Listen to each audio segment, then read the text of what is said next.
I'm Dr. Kimberly Manning. And this is Dr. Ashley McMullen. And you're listening to the Human Doctor Podcast, where we explore the human side of medicine, along with teaching, living, learning, and all things in between. Using the power of storytelling, conversation, and connectedness. Hey, we're two dope academic internal medicine doctors, but we ain't your doctors. So if you perceive anything we say here as medical advice, no, it ain't that. Also, the things we say, they only reflect our brilliant Black woman magic mind and not our employers. You could have been anywhere, y'all, but you chose to be here with us, and we appreciate you. Let's go. Yes, ma'am. How you doing today? Well, it is a very rainy day here in the ATL. But, you know, everybody that lives in the A is still shining from Usher Bowl last night. So, exactly. You know. For folks who did not notice, it was very much a love fest for all the Atlanta artists, which I wasn't mad about. Peace up, A-Town down. Cool. I thought about you this weekend. You did? Yes, for a couple reasons. So I did a turn and burn to one of my favorite cities, Philly. I love Philly. I love the people. I love the energy. I love the food in Philly. I went there to speak on a panel at a conference called Power Rising, a conference that centers on Black women's empowerment. Really amazing event. It's my second time participating. But it happened in Philadelphia, where I also have a very good friend who lives there. So, as a part of my wellness plan, which is intentional time with dope women, I went and hung out with my friend Angela Bostic. And one of the things that's special about us is that we have what we call book club for two. And we listen to audiobooks. And then we, at least when she lived in Atlanta, we would meet somewhere, drink bourbon, and talk about the book, but not really talk about the book. We would end up talking about other stuff, but we do listen to the same books together. So whenever I visit her in Philly, we always go and scout out some independent bookstores. This is weird. That took a long time for me to get to the you part. Yes. I don't know. Books, you know, that's you. Yeah, no. Books and bourbon, actually. Both of those. And bourbon and connection. Yeah. You know, that's all Yes. you. So this time we went to a fabulous bookstore called Harriet's Bookshop. Harriet's is awesome. It is like no place I've ever been. The other exciting thing that happened while I was there, I was going to try to buy a hardback copy of Uche Blackstock's book Legacy. It was actually sold out, which is awesome also. I went to another place called Uncle Bobby's the time before that. That too was amazing. So many cool, independent, minority-owned bookshops in Philly. So shout out to, you know, independent bookstore owners in cities. Well, as it so happens, I thought of you too this weekend. Because I actually had the intention to go pick up Uche Blackstock's book as well, since you gave such a raving review. And we plan to dive deeper into this book in a future episode. So what I did actually was I went to the oldest independent Black-owned bookshop in the country. What? Marcus Bookstores. What? Shout out to those folks. Everybody should check it out. They had a copy because I called ahead. And the other book that I got though was Deacon King Kong by I love Deacon King Kong. Right. Yes. I actually, because the store owner was like at the register, and like when she saw me bring this book up, we had to have a whole conversation about it. So oh my gosh. Needless to say, your review was also well supported. Oh, you're gonna love it. I love Deacon King Kong. It's a wild ride though. So just, you know, get yourself ready. I'm here for it. I'm, trying to see how I can get into the book club for two, but it seems like we call it book club for two because we don't want anybody else to come into it. But we're gonna have a book club on here though, right? Yes. Stay tuned, folks. The book club is coming to y'all, and it'll be a book club for more than two. So okay, hey, one last thing. Yes. Do you know I've never been to Boston? You're kidding. Nope. Never. Nope. I am a medical educator who has never physically been to Boston, Massachusetts. Isn't that crazy? That is crazy. Now you know why I'm saying that, right? Why of course, but I did not know that this was the segue. Like, y'all, the Society of General Internal Medicine, which is our academic home, the upcoming meeting is this May in Boston. May 15th through 18th. Yes, that's Yeah. correct. Yeah. And your girl's gonna be presenting and everything. So that's Yes. cool. Yeah. So I'm gonna be going to Boston. Some people were not like really competitive for the Boston programs like you. So Okay, wow. Okay. Way to throw that in there. And in any case, I think that if you are like me, then you have been kind of sitting on your hands trying to decide whether or not you're gonna, register or get the flights or, hit up your department or your division to, see what type of CME funds you have. Just go ahead and do it. Now is the time. yeah, if You you're a resident, go on and ask somebody and see if they can, let you come present whatever poster you put together. Yeah, do it. And then come say hi to us. That's right. That's right. Because you know what? It's about to go down. It's gonna be lit. We're gonna do Yes. a lot. We're gonna do a live set too, right? Yep, Oh, we're gonna record with a special guest with a special and guest. We won't say yes, yet. exactly. We're I gonna be naming know. hair. We're gonna be walking around naming people's hair Hmm. through the whole conference. So get ready. If your hair does not have a name, hey, this might have one by the end of this. And we don't Exactly. discriminate. We name all kinds of hair. Your hair does not have to be Afrocentric. Please, please no. Yes, everybody is fair game. So you want to come to this one. If you've been on the Yeah. fence, here is your sign from the heavens. Yep. Go. Yep. Whether you've been to Boston or not.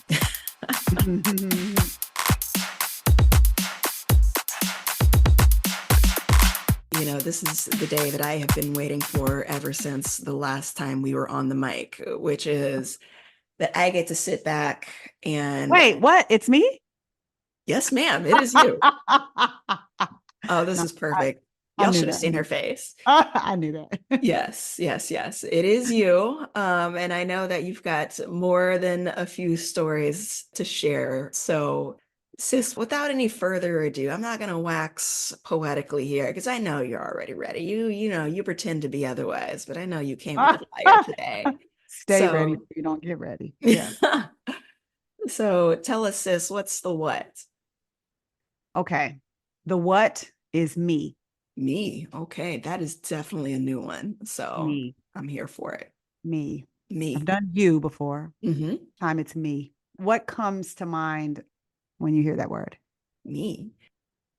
What I can say honestly, like, there's always a little bit of discomfort when you're suddenly talking about yourself, when you're referring to yourself. Yeah. Yeah. We're taught to be selfless. We've chosen to enter a profession where we serve others. It's Hmm. altruistic. So even the thought of anything surrounding the word me is tough. Yeah, I'm a mom that's very selfless as a pursuit. So, and it's funny that word, you have no idea where anybody's about to go telling you a story about that. You're like, what is she about to tell me? I know. She has no idea. So, I'm going to take you back to my intern year, the first half of my intern year. And I will say, as I've said before here, before I met my husband, Harry Manning, I was very unlucky in love. And what I mean by that is I'm always a person who's loved love. Mhm. I love being in a relationship. I love the love I have with my friends too. Like I love intimacy with people. And the stronger it gets, the more I love it. And I just could never quite seal the deal or stick the landing with that when it came to a romantic partner. And when I started my intern year, I was in that space like where you're in your 20s, where some of your friends are getting married, some of your friends are very happily single, but everybody seemed at peace with where they were except for me. Because Mhm. for me, I always imagined having a very significant other. It wasn't the big wedding that I dreamed about. It was just the extraordinary ordinary, like, oh, coming home to somebody and, splitting a, piece of pie with somebody and all these things that I imagined. And that just never worked out for me. I always liked people more than they liked me, or they liked me more than I liked them. Mhm. It just never quite worked for me. When I was in my intern year, I went to a party. I was invited to the party by this guy who lived in the apartment that I moved into before me. And I just happened to meet him when he was moving out. Mhm. And he gave me his number. He's like, "Oh, you're new to town. You don't know people." He was a Black American around my age and invited me to this party. I didn't know anybody. Wow. And because you know that I am a poser extrovert, really Yeah. actually am an introvert. Hmm. My best friend talked me into going because you're never going to meet people in Cleveland if you don't go. So I go to this party where I don't know anybody. It's a house party. It's all these people there. I don't know nobody. Mm, So I'm just kind of awkwardly sitting on a couch and they start playing this rap song. And the rap song that they played was one that I knew the words to. And this guy was sitting across from me and he knew some of the words too. And then we were just going back and forth with ciphers from this song. And the song wasn't like a super popular song. It was a song that like, but we both knew it. And we kind of chuckled after that. And it turns out that he wasn't from Cleveland either. And he was there working and he had been invited by a friend as well. So we just ended up like chopping it up and talking and everything. And it turns out that the party was on the east side of Cleveland, but both of us lived on the west side. And that's very unusual for Black folks. Don't mm. nobody live on the west side.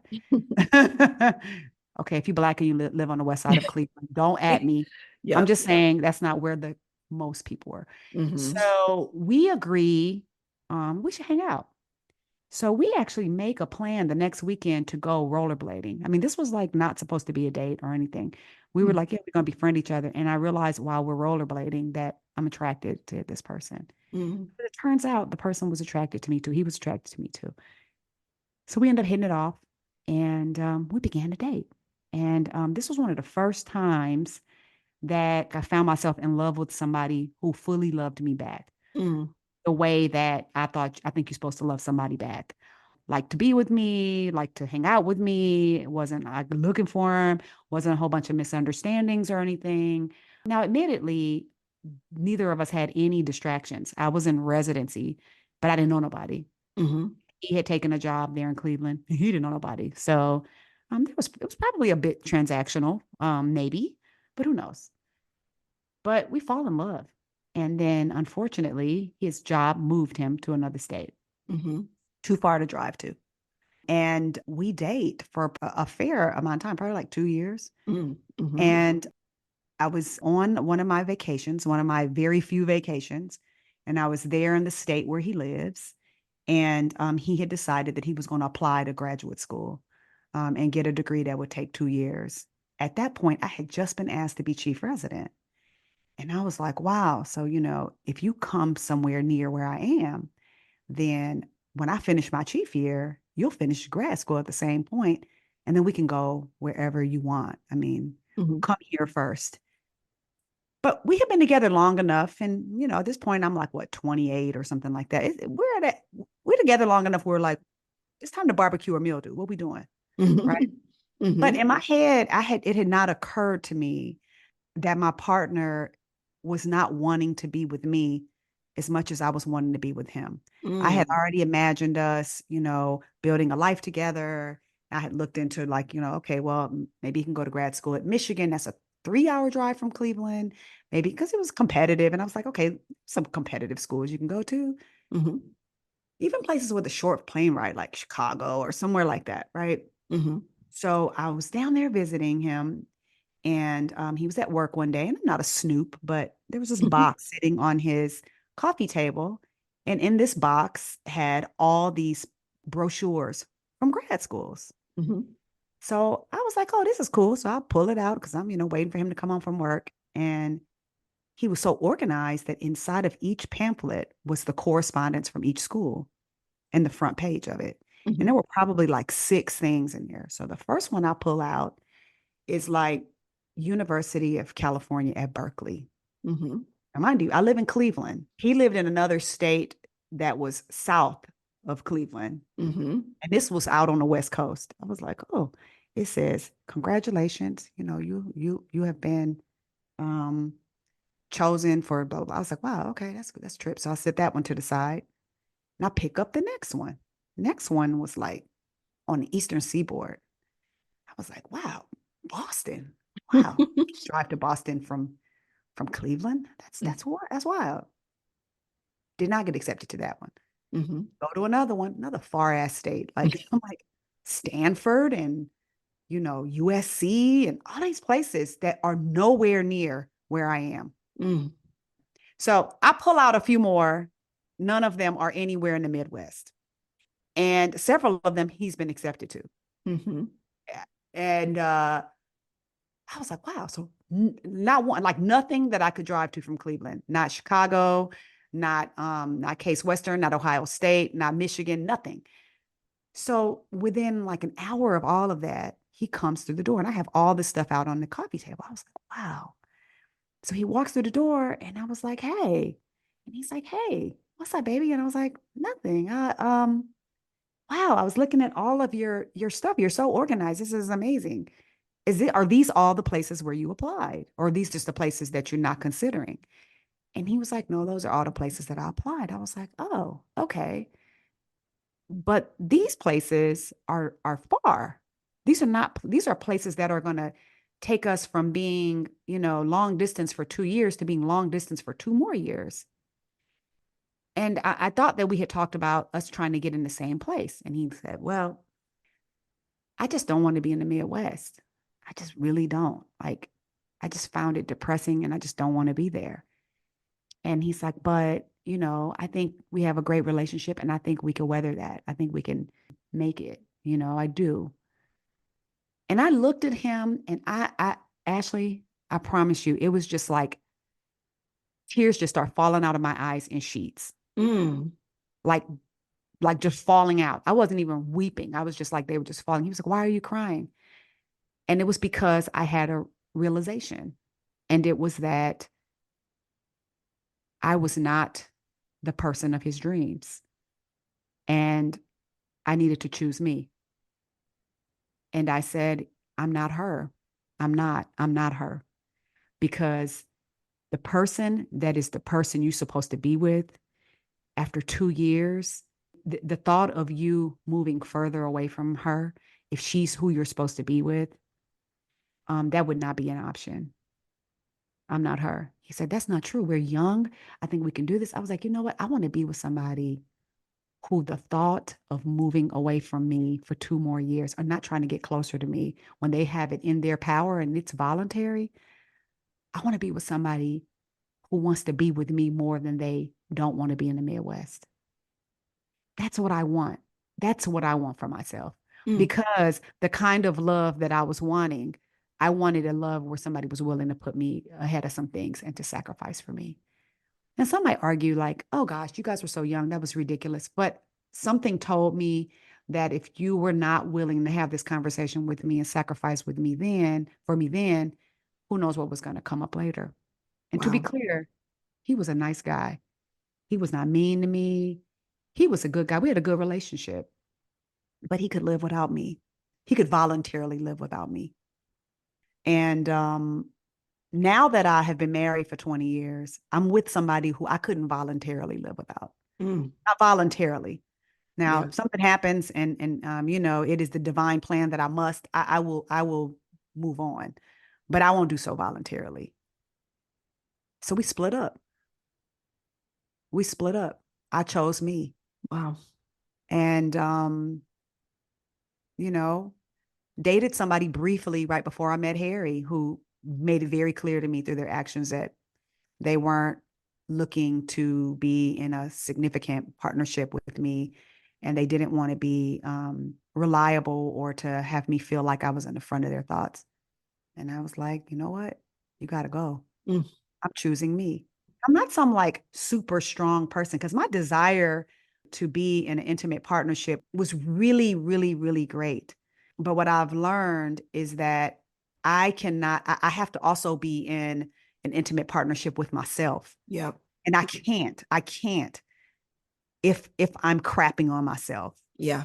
If I am not a good girlfriend to me and a good friend to me, I'm no good in relationships. And that person like is, not somebody I talk to anymore or any such thing. But I know now that I made the right decision. And I'm telling the story because I think that sometimes when you're by yourself, you start feeling this urgency Yep. or this feeling like you're broken, or like maybe you need to revise the way that you like think about being partnered. And sometimes it's not going to be a door that slams. Sometimes it is a quiet declaration that I choose me Yeah. and Mm. just quietly walk out of the room. And that's what happened. That's what happened. And it was Mm. sad too, Yeah. because we had a real cool relationship. It was sad. Mm. Yeah. Wow. Ah, I know that's going to strike some chords, including mine. Because, as folks have probably noticed, like, I don't talk about my own personal romantic relationships a lot on this podcast. And it's not out of fear, so to speak, is because it's such fresh pain for me. Like, this has been a very hard facet of my life that, up until recently has been a struggle. And you deem yourself the unluckiest in love. I don't know. I feel like I might have you beat in that category.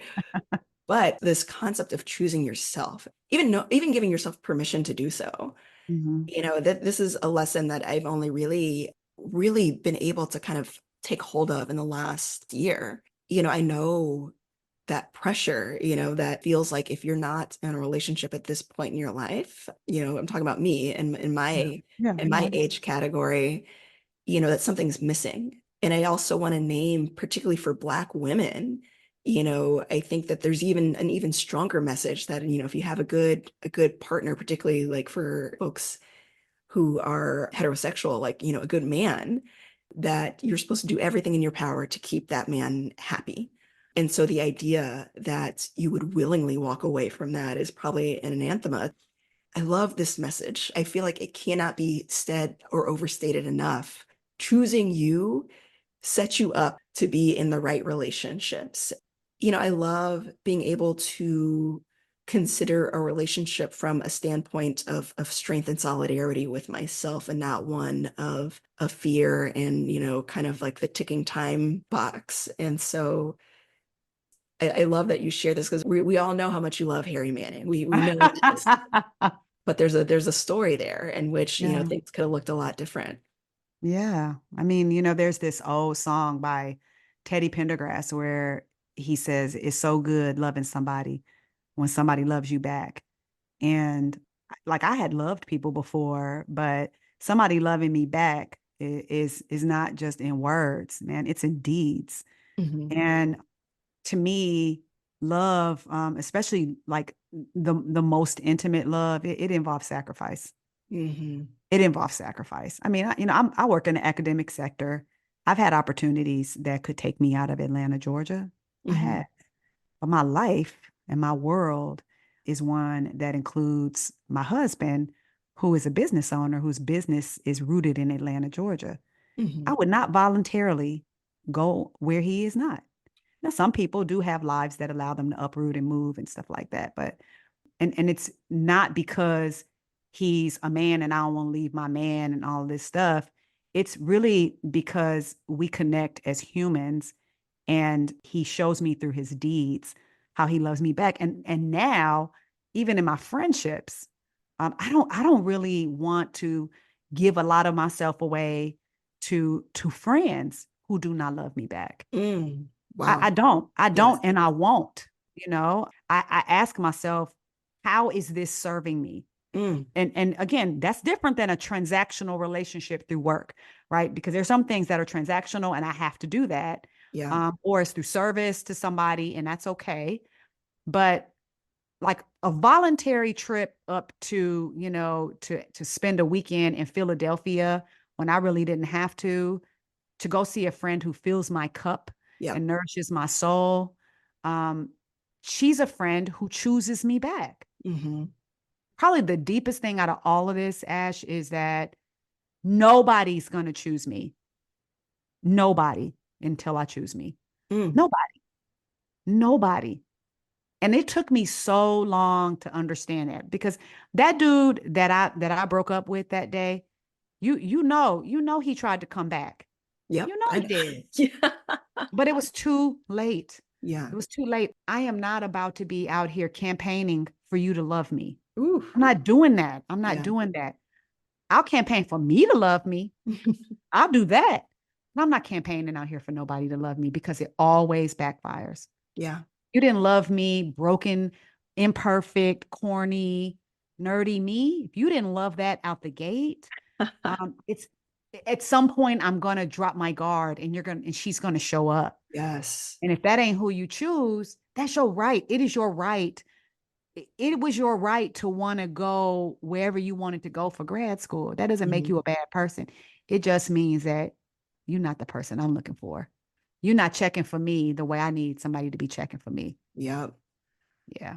Man, I feel like we need to put you on the pulpit on a Sunday because, this is such a word, man. Like, again, using myself as an example, and perhaps folks could relate. I think that for the longest time, I could only love myself as much as somebody else loved me.